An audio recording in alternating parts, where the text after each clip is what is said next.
معلومات قرآن کی تیسری ویڈیو کے ساتھ ہم حاضر ہیں۔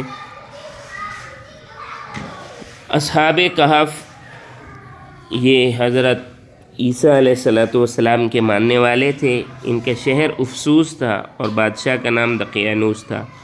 ان کے نام یملیخیہ، مکسلمینیہ، مرطولس، تبیونس، دردونس، کفاشی طوطس، منزن وائس تھا۔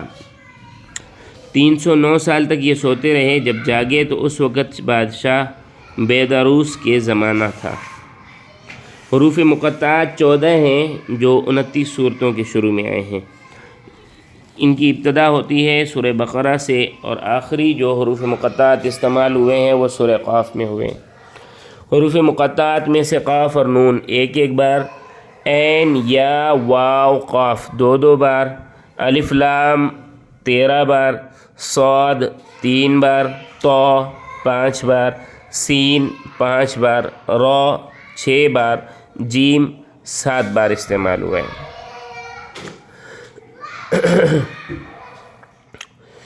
رموز اوقاف 14 عدد ہیں جو قرآن پاک کے شروع میں بیان کیے جاتے ہیں یا آخر میں بیان کیے جاتے ہیں۔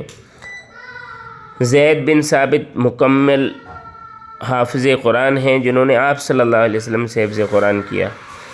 ترجمان القرآن حضرت عبداللہ ابن عباس رضی اللہ تعالیٰ عنہ کو کہا جاتا ہے، اور ترجمان الرسول حضرت عبداللہ ابن مسعود رضی اللہ تعالیٰ عنہ کو کہا جاتا ہے۔ سورتوں کو 4 قسم سے تقسیم کیا جاتا ہے۔ پہلی قسم ہے طوال، یہ پہلی 7 صورتیں طوال ہوتی ہیں۔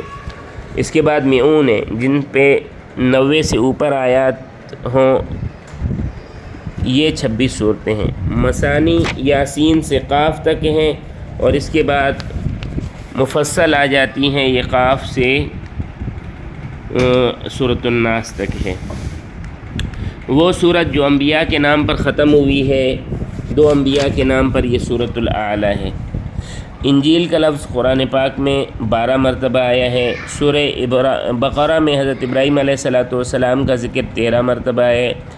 سورہ نمل دوسری بسم اللہ ہے، یہ آیت نمبر 30 میں آئی ہے۔ آخری آیت یہ سورہ مائدہ کی نازل ہوئی ہے، آیت نمبر 3، الیوم اکملت لکم دینکم واتممت علیکم نعمتی۔ اس میں جلالہ یعنی لفظ اللہ قرآن پاک میں 2699 بار آیا ہے۔ دوسری واحد سورہ مدثر کی 5 آیتیں تھیں۔ معوذتین کا مطلب ہے کہ پناہ طلب کرنے والی 2 صورتیں۔ الزاریات کا مطلب ہے گرد اڑانے والی، یہ 51 نمبر مکی صورت ہے۔ قرآن پاک میں کل 14 سجدے ہیں، البتہ امام شافعی رحمہ اللہ تعالیٰ کے نزدیک سورۃ الحج آیت نمبر 77 کا سجدہ 15واں زائد ہے۔ سورۃ الاعراف میں پہلا سجدہ اور سورہ علق میں آخری سجدہ آیا ہے۔ مزید معلومات کے لیے ہمارے ساتھ رہیے، اور ہماری آنے والی ویڈیو کو حاصل کرنے کے لیے ہمارے چینل کو سبسکرائب کریں۔